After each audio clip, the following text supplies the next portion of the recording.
राम राम। जैसा कि मैं पिछले प्रसंग में बता रहा था, किस तरह दक्षिण दिशा की ओर अंगद, हनुमान, जामवंत, नल नील इत्यादि माता सीता की खोज में गए।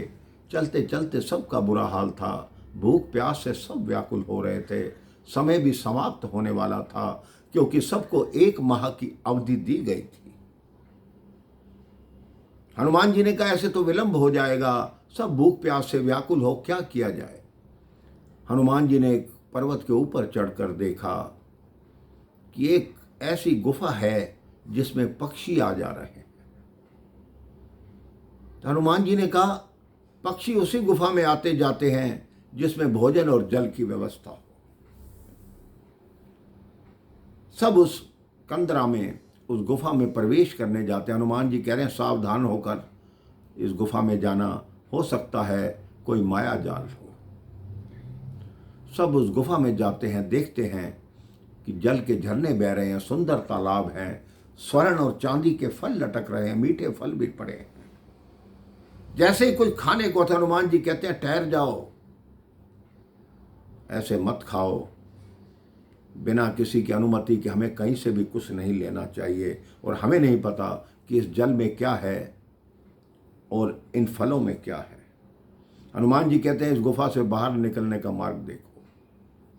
वो बाहर निकलने का मार्ग देखते हैं, मेरे भाई बहन घूम फिर के वहीं आ जाते हैं, बाहर निकल ही नहीं पाते। हनुमान जी कहते हैं, ऐसे कार्य नहीं चलेगा, कार्य चलेगा प्रार्थना से।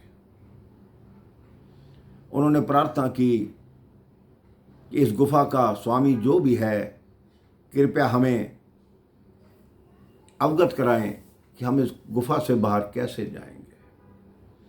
तभी वहाँ एक देवी प्रकट होती हैं। वो कहती है, इस गुफा के बाहर तुम कभी नहीं जा पाओ। ऐसा करो, तुम्हारी सेना को भूख लगी है, प्यास लगी है, कुछ खा पी लो।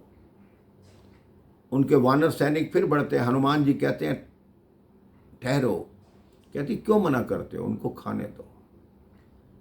वानर जैसे ही पास जाते हैं, फिर अपने हाथ से जल छोड़ देते हैं कि राम काज किए बिना हम कुछ नहीं खाएंगे।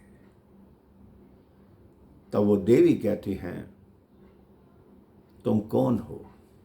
तब हनुमान जी बताते हैं कि हम महाराज श्री राम के दूत हैं और माता सीता की खोज करने निकले हैं।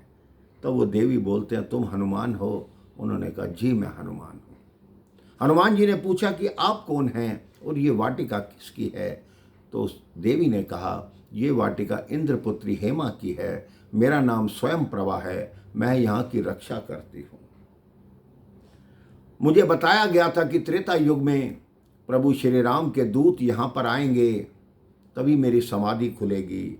ये माया गुफा है, यहाँ से कोई बाहर नहीं जा सकता। लेकिन मुझे ये भली भांति ज्ञात है कि रावण जो लंका का राजा है, वो आपके प्रभु राम की भार्या सीता का हरण करके ले गया है। आप ऐसा कीजिए, मेरे कहने से अब थोड़े फल खा लीजिए और जल पी लीजिए। हनुमान जी ने उनकी आंखों में, उन्होंने कहा, घबराइए मत, अब कुछ नहीं होगा। वानरों ने फल खाए, जल पिया, हनुमान जी ने कुछ ग्रहण नहीं किया। उन्होंने कहा, हनुमान जी आप क्यों नहीं खा रहे। कहते, नहीं, मेरे प्रभु ने जो मुझे कार्य सौंपा है, जब तक वो पूरा नहीं करूंगा मैं अन्न जल ग्रहण नहीं करूंगा। तो मां स्वयं प्रभा कहती है, तुम धन्य हनुमान। अब मैं अपनी माया से आपको उस स्थान पर ले जाऊंगी जहां से लंका का मार्ग आपके लिए सुगम होगा। आप सब अपनी आंखें बंद कर लीजिए। सब पूरा वानर दल आंखें बंद कर लेता है।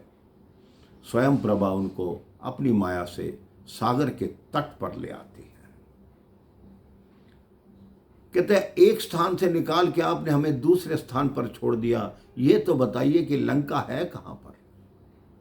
वो कहते, इसके बाद मेरी जो माया है वो कार्य नहीं करेगी। लेकिन ये मुझे ज्ञात है, इस सागर के बीच में लंका नामक एक द्वीप है, वहीं रावण रहता है, लेकिन आज तक किसी ने वो स्थान देखा नहीं। अब वो देवी अदृश्य हो गई। अब सब वानर विचार करने लगे कि कैसे करें, इतना बड़ा सागर कैसे लांघा जाए।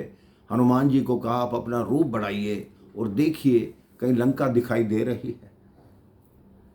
हनुमान जी ने बहुत बार रूप बढ़ाते गए, कहते हैं कुछ दिखाई नहीं दे रहा, केवल जल ही जल दिखाई दे रहा है।